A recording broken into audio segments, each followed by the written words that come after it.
Fala meus amigos e minhas amigas, eu sou o Lucas Magno e esse é o canal Filmeceriando. Sejam muito bem-vindos, beleza?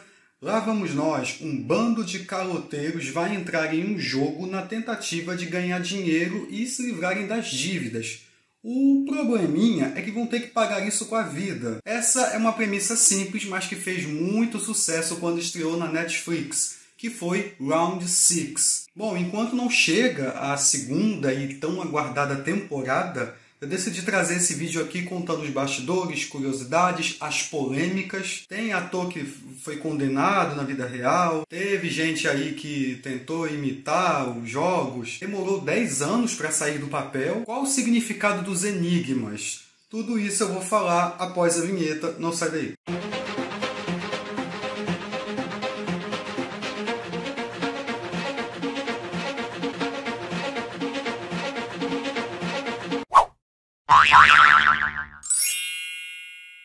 Squid Game, ou Round 6, lançado em 2021. A série foi criada pelo Hwang Dong-hyuk. Ele revelou que a escolha do nome Squid Game foi inspirada em um jogo que ele brincava quando criança. Em tradução livre, seria o jogo da lula. Ele achava que o jogo era muito intenso de se jogar fisicamente, e também um dos seus jogos favoritos. E ele acha que o jogo reflete muito a nossa sociedade atual. O roteiro foi escrito há exatos 13 anos, em 2008. A ideia surgiu quando o Wang estava endividado. Após a conclusão do script em 2009, aí ele se questionou, e se tivesse um jogo como esse, eu teria participado? A série só saiu 10 anos do papel, devido ao enredo fora do convencional. Na época, muitas pessoas poderiam não ficar familiarizadas, ou parecesse muito intenso, e que a história poderia ser improvável demais para ser comercializada. Isso explicou o criador. Além da própria situação financeira, o Wang também teve outras inspirações, os chamados manhwa, quadrinhos coreanos. No período em que estava escrevendo o roteiro de Round 6, ele costumava frequentar lojas que vendiam esses quadrinhos. A série se tornou o primeiro drama coreano a chegar no top 10 da Netflix. Isso em todo o mundo. Alcançou o número 1 em 90 países, incluindo os Estados Unidos e o Reino Unido. Fora da Coreia do Sul, a Netflix não investiu pesado não. A popularidade foi impulsionada pelas redes sociais. De acordo com o Bloomberg, o programa gerou quase $1 bilhão em publicidade para a Netflix. A ideia do Wang era transformar num filme, só que aí os envolvidos rejeitaram porque ia parecer muito grotesco e irrealista. Na trama, um grupo de pessoas está passando por dificuldades financeiras e eles aceitam um convite muito estranho e embarcam num jogo de sobrevivência. Um prêmio bilionário os aguarda, mas as apostas são altas e mortais. Antes de começar a falar da série, das curiosidades, bastidores, melhores cenas, vou pedir para você se inscrever no canal, comenta aí se você gosta de Round 6, você já assistiu mais de uma vez, você está ansioso para a segunda temporada. E se você tiver dicas de outras séries para trazer para o canal, pode colocar aí, seja drama, terror, suspense, ação. Se estiver gostando do vídeo também, peço que você curta. Minhas redes sociais também estão aí embaixo. E é isso, vamos embora para a série. Começa com umas crianças brincando do tal jogo da lula, o que é um bom paralelo para o clímax, né? Quando ficam só dois personagens que eram amigos de infância e é o último jogo que tem nesse jogo mortal. Conhecemos nosso protagonista, o Seong Ji-hoon, interpretado pelo Lee Jung-jae. Divorciado, pai de uma menina, mora com a mãe doente. Essas primeiras cenas estabelecem muito bem o Ji-hoon. A gente vai começar a gostar dele e se identificar, né? Quem nunca ficou ou está endividado? Aí ele joga em apostas, está devendo dinheiro, acaba sendo roubado, leva uma surra por causa das dívidas. A esposa já tem outra família e o marido está indo morar nos Estados Unidos e quer levar a filha dele. A gente sente compaixão, né? Pai que não consegue estar com a filha. O diretor escalou o Lee Jung-jae para destruir sua imagem carismática, retratada em papéis anteriores. O Lee Jung-jae também ajudou muito em algumas cenas para tornar o personagem mais simpático, como a que ele alimenta um gato. As pessoas verem que ele é endividado, ele deve dinheiro, mas é um bom sujeito. não é um 7-1. Aí ele conhece o Vendedor, interpretado pelo Gong Yu. Você deve lembrar dele de Invasão Zumbi. Ele vai atrás dos azarões para entrarem no jogo. Não é explicado se ele recrutou todos os 456. Nossa senhora, imagine o trabalho que é. Os dois jogam como se fosse ali um tazo, né, com esse papel quadrado. Cada vez que o Ji-hoon não consegue, leva um tapa. Olha a humilhação. No final ele ganha dinheiro e o convite misterioso, como se fosse um cartão de visita.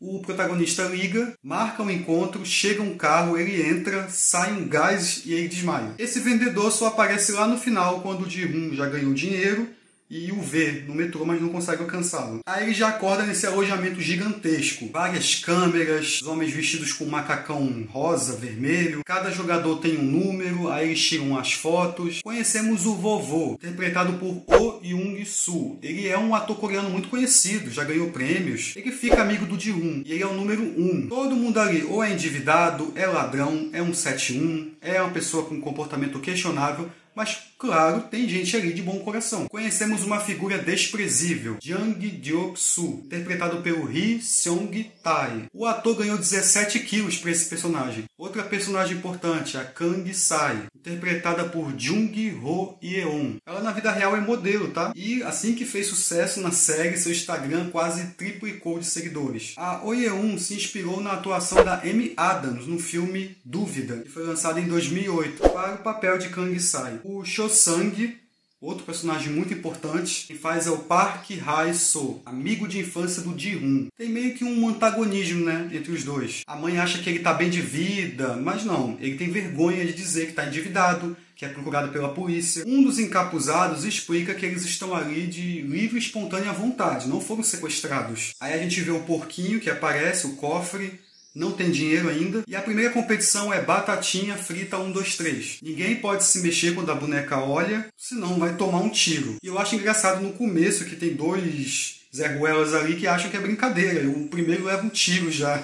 Aí quando alguém morre, a foto lá na sala do líder desaparece. E os atiradores têm uma ótima mira, hein? Todo mundo se desespera, tem essa cena aí da mulher gritando com sangue no rosto. E o vovô vai avançando. Essa primeira cena foi muito difícil de filmar. Os macacões dos jogadores eram feitos de material de ginástica e o cômodo estava cada vez mais empoeirado. Vários atores tiveram reações alérgicas. Ji-hoon quase leva um tiro, se não fosse o Abdul Ali, interpretado pelo Anupam Tripathi. Esse ator, ele é fluente em coreano. E ele estava estudando atuação no país quando foi escalado para a série. É um dos personagens mais queridos. O ator recebeu um tapete ali para o seu salto climático nessa cena, durante os ensaios, para que ele não se machucasse. Ele recusou em algumas tomadas, querendo a sensação real de como seria cair no chão, enquanto ele corre para salvar sua vida. Ao final é revelado que todos estão em uma ilha. E aí uma das regras é que se a maioria votar, eles podem sair do jogo tranquilamente e voltar para casa. Antes de fazer a votação, um dos encapuzados fala ali, ó, vai descer aqui dinheiro porque morreram tantas pessoas. E aí você já vê os olhos das pessoas brilhando ali, repensando essa decisão de sair. O vovô que desempata, e aí todo mundo sai. Aí do lado de fora a gente conhece melhor os personagens principais. Vê a vida de merda que tem. Kang tem um irmão pequeno que está num orfanato. Parece que os pais tentaram chegar na Coreia e não conseguiram. E aí ela quer pagar a um homem para fazer essa travessia, mas o homem enrolou ela. O Abdul tem um filho pequeno com a esposa, ele cobra o chefe de um dinheiro que não recebeu. E aí, num momento de fúria, o homem tem a mão esmagada, ele pega o dinheiro do cara e foge, então ainda tem isso, a polícia pode estar atrás dele. Eu achei isso muito parecido com Lost. Os personagens na ilha vivem melhor do que na vida real. Eles têm uma vida de merda. O Cho Sang quase tira a própria vida, inclusive essa cena foi improvisada, quando o personagem coloca o paletó de volta, porque o diretor achou que ele iria querer morrer em seu estado perfeito. O Ji-hoon vai à polícia, ninguém acredita nele. Para piorar, sua mãe tem diabetes, eles não têm dinheiro para isso, e ele briga com o padrasto da filha, que oferece dinheiro para que ele deixe todos em paz. Esse personagem do policial, que é feito pelo Wang Joo-ho, tem um arco que ele está procurando o irmão desaparecido que entrou no jogo. eu acho um pouco chato. Ele consegue se infiltrar na ilha, se disfarça lá dos encapuzados. Eu acho que destoa um pouco dos eventos principais da série e só para encher mais linguiça, para terem 9 episódios. Só que esse detetive não fazia parte do roteiro original. Quando o diretor recebeu o sinal verde para fazer a série, aí ele quis incluir essas cenas para mostrar o funcionamento por trás das cenas do jogo, né? Durante a cena ali que eles estão protestando contra as mortes, antes de saírem, né? Tem um jogador que é o 119. Ele diz que a polícia chegará a qualquer momento. Na Coreia do Sul, 119 é o número para contatar a polícia em caso de emergência, o 190 aqui do Brasil. E aí a maioria retorna ao jogo para fugir da vida de merda, na tentativa de conseguir a grana. Outra figura, a Han Mi-nyeol, interpretada por Kim Jo-hyung. Tem aquela cena dela no banheiro, fingindo que tá com vontade de mijar, só para poder ajudar a menina a subir nos dutos. A relação dela, de amor e ódio com o Jang, os dois até transam, depois brigam. Mostra que os encapuzados têm um alojamento, eles também têm regras a seguir, não podem tirar a máscara, são monitorados, tem horário para tudo. Não dá para saber se eles estão ali porque também vão ganhar muito dinheiro. Aí tem a cena depois que um retira o capuz, é muito mais jovem, tanto que o cara até se mata. E depois esse garoto é morto pelo líder porque tirou a máscara. Tem a contagem pela manhã desses encapuzados. Como eu falei, a Kang rasteja pelo duto e vê esse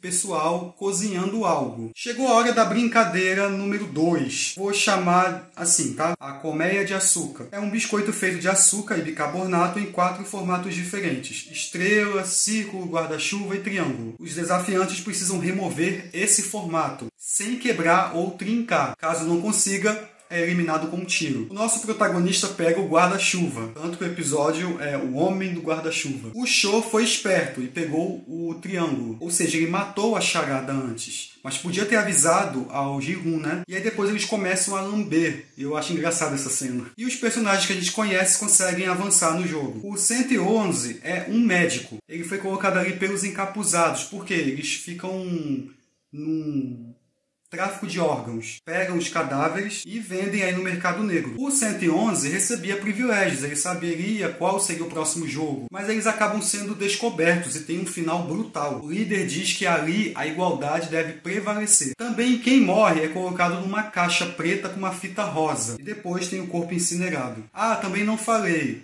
Quem desiste, não quer mais participar do jogo, o dinheiro que fica vai para as famílias dos que morreram. Vamos falar da trilha sonora. As músicas usadas aqui representam muito a que as crianças brincavam na década de 70 e 80 também, criando assim no espectador uma conexão e lembranças com o passado, mesmo num jogo tão terrível. Então tem a canção Fly Me to the Moon, o Frank Sinatra, The Blue Danube, o Johann Strauss II. A escolha musical foi escolhida para causar mesmo inquietação diante desses jogos que sobrecarregam o psicológico. E pior que funciona, cara. Os participantes temiam a morte e lutam pela vida. Eu gosto da estética, a sala do líder toda amarelada. Amarelo lembra fortuna, também é a cor que tem lá no porquinho. Eu gosto das máscaras também dos VIPs, que são como se fossem animais. Eles vão aparecer mais pra frente. A estética desses jogos também muito legal. São brincadeiras de infância que simbolizam a pureza, mas aqui são maculadas por conta da ambição, do egoísmo, falta de empatia. Também a série faz duras críticas à situação econômica da Coreia. Aqui tem muitas cores brilhantes também. Tem um vermelho rosado e um verde menta. São cores e tons particulares usados em materiais escolares coreanos, reforçando a atmosfera infantil dos jogos. Gosto também do estilo de filmagem, de direção. A câmera usa vários ângulos criativos, alguns planos sequências, tem alguns momentos de corte. Talvez o único momento que eu não curta é quando tem aquela anarquia lá, que a sala fica escura e a luz piscando. Quando o policial revista a sala do líder, a gente vê uma máscara de coruja. Corujas são conhecidas por serem sábias e velhas, indicando que a pessoa que a possui é inteligente e idosa. Tem umas cenas violentas, gráficas, eu destaco a da autópsia. Não é tudo explícito, mas eu gostei. À medida que os jogos continuam, o interior do labirinto colorido, ele vai escurecendo, já perceberam? Os caixões embrulhados foram pensados pelo designer de produção, o Chae Kyung-sun, como uma ideia do criador dos jogos se considerar um deus ao dar os jogos às pessoas. O jogo é composto por 3 níveis de guardas em macacões, gerentes com quadrados em seus capacetes, os soldados, triângulos, e trabalhadores, os círculos. Os gerentes são armados com revólveres, soldados têm metralhadoras e revólveres, e trabalhadores desarmados realizam as tarefas ali. Enquanto os jogadores usam números, os guardas não têm, então não tem como distingui-los, exceto pela sua patente. Chega um momento que a anarquia toma conta. O Jang mata um cara e quem morre, o porquinho ganha mais dinheiro. Então o dormitório vira um banho de sangue, liderado pelo Jang. Engraçada a tensão que tem até as luzes se apagarem, e os organizadores querem mesmo ver isso. Essa confusão começou lá no momento da comida. Eles dão comida contadinha para os jogadores. E aí o Jang e a sua turma pegaram a mais, e foi que gerou a confusão. Aí tem gritaria, esfaqueia aqui, enforca ali. A Jung também se torna alvo do Jang. O vovô sobe no alto da cama e diz que está com medo. E aí os organizadores encerram esse jogo. Contam os corpos, quem foi eliminado. O doutor, para se proteger, contou ao Jang qual seria o próximo jogo, que é o Cabo de Guerra. E aí o vilão escolhe os mais fortes e a Han fica com o grupo do Ji-hoon. Aí tem essa questão aí do machismo. Também tem o velhinho e tem que ser gente forte. Sendo que o vovô é que dá as dicas interessantes de como eles vão jogar. E é o que salva todos eles. E também somos apresentados a outra personagem importante, a Ji Yeong, interpretada por Lee Yu-mi. Na hora das gravações desse jogo do Cabo de Guerra, os atores estavam realmente jogando o jogo real e estavam exaustos depois dos dias de filmagem. E eles puxavam a corda amarrada numa empilhadeira. Durante o jogo do Cabo de Guerra, o sapato de uma pessoa do time adversário, ao do Ji-hoon, caiu quando o time caiu, após o truque improvisado do Sang-woo. Dá pra ver o sapato descartado e a pessoa sem ele. Isso foi mantido para mostrar que o time adversário foi surpreendido com essa jogada, levando à morte deles. Aí tem um que é religioso, fica falando que eles estão com sangue nas mãos. Eu gosto do diálogo da Ji Yeong com ele, meio que tirando sarro. Quem salvou eles foi o vovô. Ninguém queria escolher o velho, né? O líder desconfia da presença de alguém infiltrado. O Wang encontra as fichas dos jogadores e também os vencedores de outras competições, olha só. E aí vem a próxima brincadeira. Cada participante possui 10 bolinhas de gude e tem que ganhar 10 do adversário. E aí os participantes podem escolher os jogos, como adivinhar se é par ou ímpar, por exemplo. Quem perder as 10 bolinhas é eliminado com um tiro na cabeça. Aí o pessoal forma dupla, achando que vão trabalhar juntos, quando na verdade é o outro que vai morrer. Tanto que tem até um casal que fica junto, coitado. O cara tem que ver a mulher morrer, depois ele até se mata. Ele até tenta dizer, vamos desistir então, mas não tem jeito. Mais uma vez fica essa coisa de escolher os melhores, o vovô fica isolado, coitado, isso até virou meme. Esse episódio, todo mundo chorou, porque morrem os personagens mais queridos. O vovô forma uma dupla com o Ji-hoon. Eu não falei. Ele tem um tumor cerebral, doença terminal. E ele fica delirando, e a gente fica angustiado que o tempo está passando, e ele demora a jogar com o Ji-hoon. E aí em off o vovô é executado. A Lee Yu-mi, a atriz, dá um show nessa cena aí, que ela morre. A Han ficou sem dupla, mas se deu bem. Nem precisou participar do jogo e ficou lá no alojamento esperando. O Cho-sang engana o Abdul, que acaba morrendo também. O Jang também vence o amigo.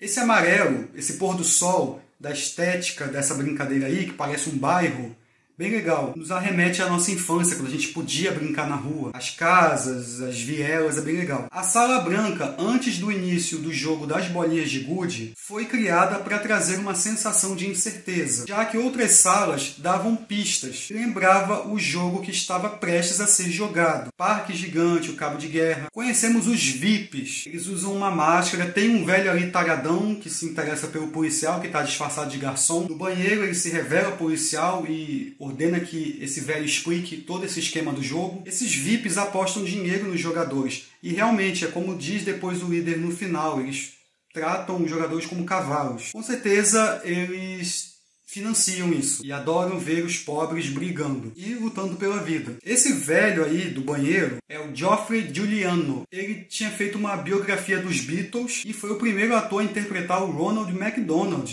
do McDonald's. Ele não era conhecido pela geração mais jovem e passou a ser quando participou da série. Eu gosto desse cenário onde os VIPs ficam. Emula uma selva, os serviçais deitados como se fossem móveis. Tem um aí que serve de apoio, outros parecem que são performáticos, essas modelos que interpretam os móveis vivos não foram informadas qual programa estariam participando. E chegou a hora da brincadeira, vou chamar de amarelinha. Eles têm que pisar nos blocos de vidro, uns são temperados, onde aguentam o peso de uma ou duas pessoas, e o outro não. Se a pessoa pisar, ele quebra, e ela cai de uma altura... Meu Deus do céu. Eu gosto muito dessa cena, ela é tensa, as atuações são ótimas, os enquadramentos. Imagine a pessoa com tensão, a própria vida ali, sobre um vidro, e tem que decorar ainda onde a pessoa pisou. O Ji-hoon se deu bem, porque acidentalmente escolheu o último número. O cara pediu para ser o primeiro, porque nunca teve a chance de tomar as rédeas da própria vida. Coitado. E não pode pensar muito, cara, porque o tempo é curto. Senão a outra pessoa vai te empurrar. Tem a morte dramática da Han e do Jang. Ela o abraça, os dois esborracham juntos no chão. E aí tem um que é vidraceiro, e ele sabe distinguir o temperado do não. Só que aí o líder apaga as luzes. Eu achei isso nada a ver. E aí o coroa morre sendo empurrado pelo Cho-sang. Sem falar que um pode empurrar o outro só para ver se o vidro seguinte quebra ou não. E também gosto porque essa brincadeira da amarelinha, a estética, o visual lembra um circo. Não deixa de ser, né? Ao final sobrevive o Cho-sang, a Kang-sai e o Ji-hoon. Não antes dos vidros se estilhaçarem do nada, né? A moça é atingida, fica sangrando. Esse jogo, para se gravar, foi considerado mais perigoso para a equipe. Eles trabalharam inúmeras vezes para escolherem um designer que fosse mais seguro. Na verdade, essa ponte foi posicionada a 1,5 metros de altura. Continha painéis de vidros temperados reais. Mesmo que a queda fosse menor do que mostrada na série, os atores eram surpreendidos quando quebrava e ficavam aterrorizados ao atravessar a ponte. A jogadora 453 ela é morta off-screen, fora da tela durante o jogo, porque a atriz era idosa. Ela não conseguiu executar a façanha ali mostrando a cena, então eles preferiram não arriscar, mesmo que fosse 1,5 metro do chão. Os finalistas ganham um jantar bem requintado. Ao final, deixam uma faca para cada um. O Ji-hoon percebe que a Kang não está bem, chama por ajuda, mas o Cho-sang vai lá e a mata, desferindo um golpe no pescoço com a faca. Aí o Wang é perseguido na ilha pelo líder. E a gente descobre que, na verdade, ele é seu irmão, interpretado pelo Lee Byung-hun. Ele dá um tiro no policial que cai na água, a gente não sabe se ele morreu. Aí a gente levanta teorias. Ele sofreu lavagem cerebral, ele enganou o irmão a respeito de ter ido participar do jogo. Será que o Wang conseguiu enviar as provas para a polícia? Eu acho que não. Na sala principal que tem os beliches no dormitório, você notará que conforme os beliches são removidos e os jogadores são mortos, você vê que há figuras de palitos nas paredes que mostram todos os jogos que eles jogam antes de jogarem o jogo final. Já é um prenúncio do que eles iriam enfrentar. E o jogo da Lua só tem 2 jogadores. Ou seja, mesmo que a menina estivesse bem, um dos 3 tinha que morrer. E chega a hora do último jogo, que é o jogo da Lua. Nele, um adversário é defensor e o outro é atacante. A defesa não pode permitir que o adversário avance até o triângulo pequeno dentro da cabeça da Lua. Para isso, ele precisa retirá-lo do campo ou derrotá-lo na área de combate no corpo da Lua. Eu nunca brinquei desse jogo.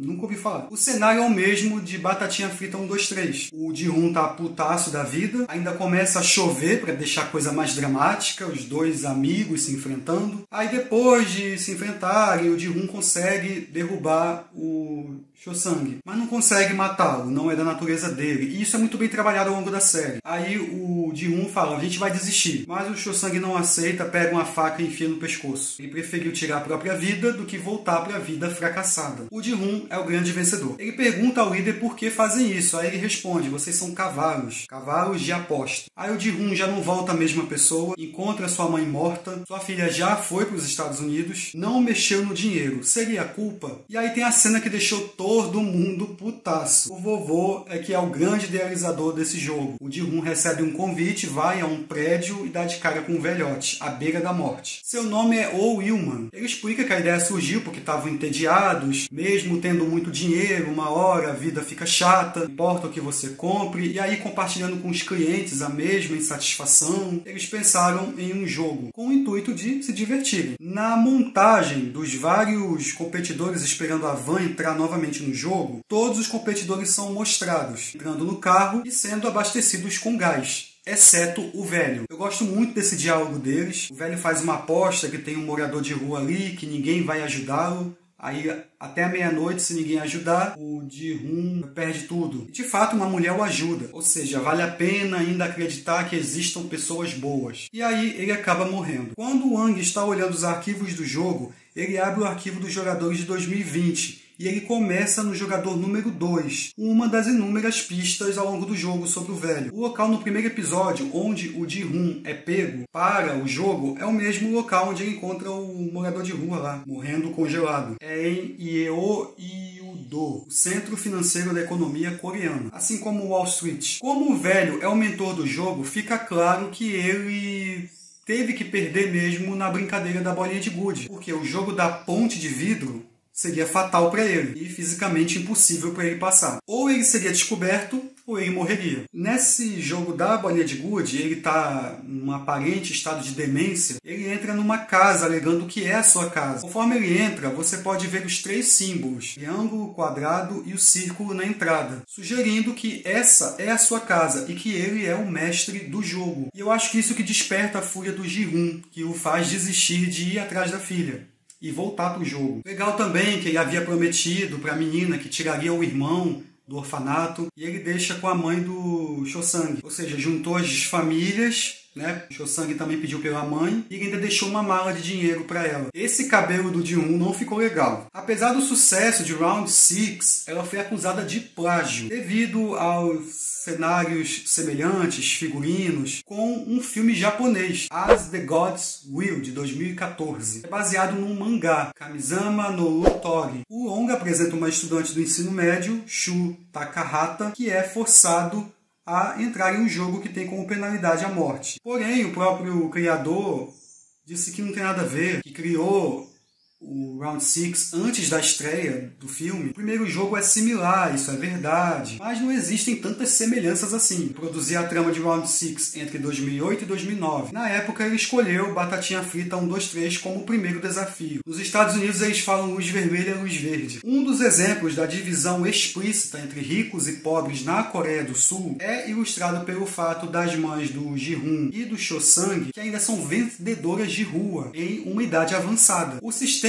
de aposentadoria da Coreia do Sul não foi formalizado até a década de 90. Então, muitos idosos que não têm pensão e acabam sendo forçados a trabalharem até a morte. Há uma teoria de como os trabalhadores, os encapuzados, são escolhidos. Quando tem aquele jogo de ladrilho, quando chega o vendedor, quem escolhe o vermelho já é recrutado para esse serviço. Só que isso cai por terra. A gente vê brevemente um jogador de sandálias e meias brancas jogando com o cartãozinho vermelho. Na filmagem dos guardas mostrando o pessoal sendo recrutado. O elenco teve que fazer as suas próprias acrobacias durante a maior parte das filmagens. É por isso que alguns membros mais velhos foram autorizados a ficarem off, como o jogador 453. A conta do Anupan Tripathi no Instagram passou de 10 mil para 2,5 milhão de seguidores, conta do sucesso da série. O ator Ro Yeung-soo foi condenado por assédio sexual a 8 meses de prisão agora em 2024, em março. O caso teria ocorrido em 2017. O ator nega e recorre da decisão na justiça. Por esse papel em Round 6, ele venceu o Globo de Ouro e foi indicado a um Emmy. Claro,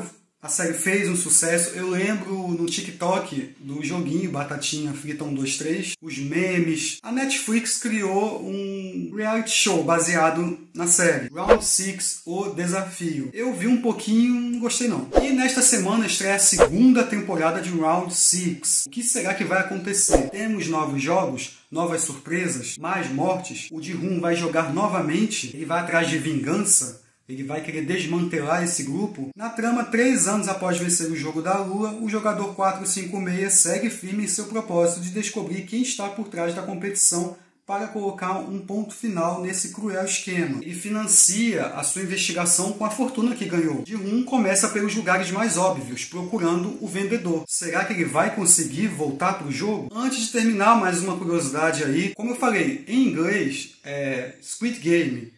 E seria, em português, o jogo da Lula. Acontece que, na época, então, o candidato à presidência, Luiz Inácio Lula da Silva, era um nome bem comentado. E estava essa polarização. Tem muita gente que ama, muita gente que odeia. Então, a Netflix preferiu não traduzir para não causar aí problemão, né? E também não associar com sangue e violência. É isso aí, pessoal. Isso que foi Round 6. Espero que vocês tenham gostado. Se eu esqueci alguma curiosidade, comenta aí se você tem teorias, você gosta muito da série.